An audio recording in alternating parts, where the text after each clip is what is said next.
హరీష్ రావు గారు స్టేజ్ మీద పెట్రోల్ పోసుకోవడం ఇట్లా కొద్దిగా ఒక హై డ్రామా క్రియేట్ అయింది అక్కడ. సరిగ్గా ఆ టైంలో శ్రీకాంతాచారి ఎల్బీ నగర్ చౌరస్తాల ఇరానీ కేఫ్లో కూర్చొని టీవీలో ఇవన్నీ చూసుకుంటూ బాటిల్లో పెట్రోల్ తీసుకొచ్చుకొని బయటకు వచ్చి పోసుకొని అంటు పెట్టుకున్నాడు. ఆ పెద్ద ఎత్తున అరుచుకుంటూ జై తెలంగాణ. బాగా ఎమోషన్ అయ్యిండు ఆ అబ్బాయి. చాలా ఆడుకోరుండే తెలంగాణ. ఒక తెలంగాణ పేదింటి అవసరంలో పిల్లవాడు, ఉద్యమంలో మొదటి నుంచి ఉన్నాడు. ఆ ఇన్సిడెంట్తోని బాగా ఫ్లేరప్ అయింది. చాలా దిక్కుల ప్రొటెస్టులు అయినాయి. ఉస్మాన్ యూనివర్సిటీ బగ్గుమన్నది. జేఏసీ నాయకులంతా రోడ్ల మీదకి వచ్చారు. సుమన్ను పోలీసులు లాఠీ చార్జ్ చేసి కొడుతున్న దెబ్బలన్నీ కూడా ఒక్కొక్క ఛానల్లో నంబర్ 1, నంబర్ 2, నంబర్ 3 అని 28 సార్లు ఆయన మీద లాఠీతో కొట్టింది చూపెట్టాను. నేను సాక్షి టీవీ లైవ్లో ఉన్నప్పుడు లైవ్లో చూపెడతా ఉంటాడు. అందరికీ హృదయాలలో ఒక రకమైన మంట. ఆ ఒక్క రోజు జరిగిన ఇన్సిడెంట్ మళ్ళీ తెలంగాణ చరిత్రను మలుపు తిప్పింది. ఆ రోజు సుమన్ లాంటి విద్యార్థుల మీద స్టీఫెన్ రవీంద్ర టీము వాళ్ళు అందరినీ కొట్టే పద్ధతి, నిర్దాక్షిణ్యంగా ఆడపిల్లలను చూడకుండా బాలలక్ష్మిని వీళ్ళందరినీ కూడా. ఈ క్యాంపస్ ఇన్సిడెంటు సిద్దిపేటలో జరిగిన అక్కడి హరీష్ రావుని అరెస్ట్ చేసిన ప్రయత్నము, ఎల్బీ నగర్లో శ్రీకాంతాచారి ఆత్మార్పణ కోసం అంటుపెట్టుకోవడం, కేసీఆర్ను జైల్లో తీసుకెళ్తే ఖమ్మం అంతా కూడా రోడ్ల మీదకి రావడం, ఖమ్మం పోయేసరికి ప్రజాప్రతిఘటన వల్ల అదివరకు ఎప్పుడు వాళ్ళు తెలంగాణ అని పెద్దగా అనలే, న్యూ డెమోక్రసీ వాళ్ళు. ఆ టైంలోనే వాళ్ళు తెలంగాణకు అనుకూలంగా నినాదం ఇచ్చారు. వాళ్ళు దాన్ని టేకప్ చేశారు, రంగారావు గారు అక్కడున్న వాళ్ళంతా కూడా. సో మొత్తానికి ఏంటంటే నవంబర్ 29 అనేది ఒక సెన్సేషనల్ మూమెంట్ తెలంగాణలో. అన్ని దిక్కులు కూడా ఆ రోజు మీడియా అంతా కూడా న్యూస్ ప్రసారం చేస్తూ వచ్చింది. ఈ స్తబ్దతగా ఉన్న తెలంగాణ ఒక్కసారి బగ్గుమన్నది. ఇంకా నిరాహార దీక్షను ఆయన కంటిన్యూ చేస్తూ పోయాడు. ఇక అదొక ప్రహసనం. మళ్ళీ ఏంటంటే 2 days కాగానే ఆయన హాస్పిటల్లో అడ్మిట్ చేశారు. టాబ్లెట్ వేసి మంచిల్లని చెప్పి జ్యూస్ ఇచ్చారు. ఆయన పాపం ఇట్లా పడుకొని ఆ టాబ్లెట్ వేసుకొని ఇట్లా గ్లాస్ తీసుకొని తాగిండు. పేపర్లో ఫోటోలు వచ్చినాయి. కేసీఆర్ అన్నది ఏంటంటే, మేము కూడా అడిగిన తర్వాత, గోలు ఇచ్చినాక నీళ్ళు ఇస్తారు కదా, నేను నీళ్ళు అనుకొని నేను తాగిన తప్ప జ్యూస్ అనుకొని తాగలేదు అన్నాడు. ఇట్లా సిప్ చేసిండు ఆయన. వెంటనే తెలిసిపోయింది, ఇచ్చేసిండు. ఓ ప్రయత్నం జరిగింది ఆయన నిరాహార దీక్షను ఆపడానికి. విజువల్స్ అన్ని పెద్ద ఫోటో ఇచ్చిండు.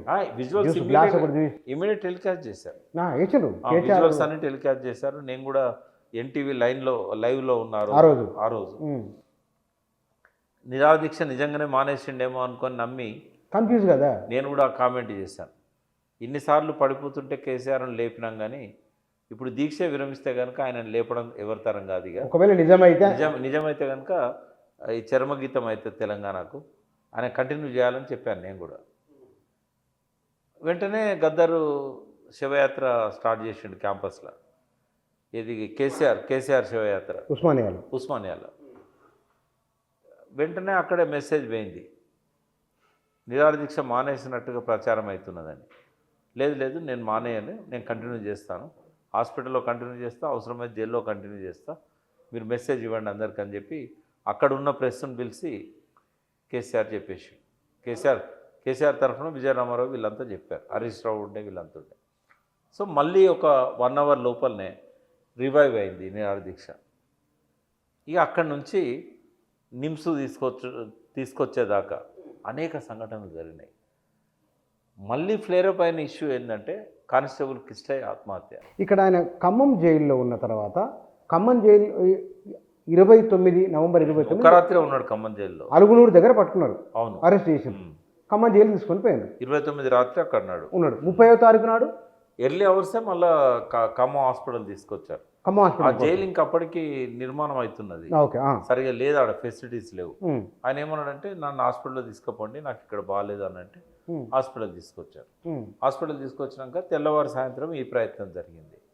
ఆ తర్వాత నన్ను ఇక్కడ ఉంచొద్దు, ఇంకోటి అక్కడ వైద్యం కోసం ఏర్పాట్లు చేసినప్పుడు వైద్య పరీక్షలే, నేను ఎవరిని నమ్మ, గోపీనాథ్ని పిలవండి అన్నాడు. Gopinath TRS one of the co-founder, starting నుంచి ఉన్నాడు. కానీ తర్వాత టికెట్ ఇవ్వలేదని 2004లో ఆయన విభేదించి వెళ్ళిపోయాడు. గోపీనాథ్ వచ్చి అక్కడ కొంత మానిటర్ చేశాడు. ఈ సికింద్రాబాద్ గాంధీ హాస్పిటల్ నుంచి కూడా కొందరు డాక్టర్స్ పోయిన్లు. మొత్తానికి ఏంటంటే మీడియా బయట ఉన్నది, జరుగుతున్నది. ఆయనకు ఒక మెసేజ్ కూడా ఉంది, దాన్ని చంపడానికి ఒక ప్రయత్నం జరుగుతున్నది. కేసీఆర్ గారిని అక్కడే చంపాలనే ఒక ఆలోచన కూడా ఉన్నది ఇక్కడ హాస్పిటల్లో. సరే, ఆయన అది భయమా లేకుంటే నిజంగానే అట్లాంటి ఆలోచన ఉండిందా, లేకుంటే ఒక ముందు జాగ్రత్త కోసం ఆ వార్త బయటకు వచ్చిందా, వ్యూహాత్మకంగా అది తెలియదు అవన్నీ. సరే, ఏది ఏమైనా కూడా నేను ఇక్కడ ఉండను, నన్ను నిమ్స్కి షిఫ్ట్ చేయాలి అని చెప్పి డైరెక్ట్ ఆయన డీజీపీకి, తర్వాత హెల్త్ మినిస్టర్కి, వీళ్ళందరికీ కూడా మెసేజ్లు జరిగినాయి. మధ్యలో కొంతమంది రాయబారాలు చేశారు, హరీష్ లాంటి వాళ్ళు. సో మొత్తానికి ఏంటంటే డిసెంబర్ 3వ తేదీన 2వ తేదీన అనుకుంటా ఆయన నిమ్స్ తరలించారు. అక్కడ నుంచి ఇక్కడికి రాజమండ్రి అనే ఒక ప్రచారం జరిగింది అప్పట్లో. అంటే అలుగునూరు నుంచి వెహికల్ వరంగల్ దాటిపోతుంటే రాజమండ్రి తీసుకెళ్తారేమో అనేది అనుకున్నారు. అప్పుడు ఏంటంటే ఇదివరకు కొండలక్ష్మణ్ బాపూజీని, చెన్నారెడ్డిని తీసుకెళ్లారు కదా, అదే పద్ధతిలో తీసుకెళ్తారేమో అని భయమైంది. బట్ రోషయ్య గారు ఖమ్మం జైల్లో పెట్టి, ఖమ్మంలో మూమెంట్ లేదు కదా, ఇబ్బంది కాదేమో అని అనుకున్నాడు. కానీ ఖమ్మంలో వీళ్ళంతా న్యూ డెమోక్రసీ వాళ్ళు బాగా చేశారు.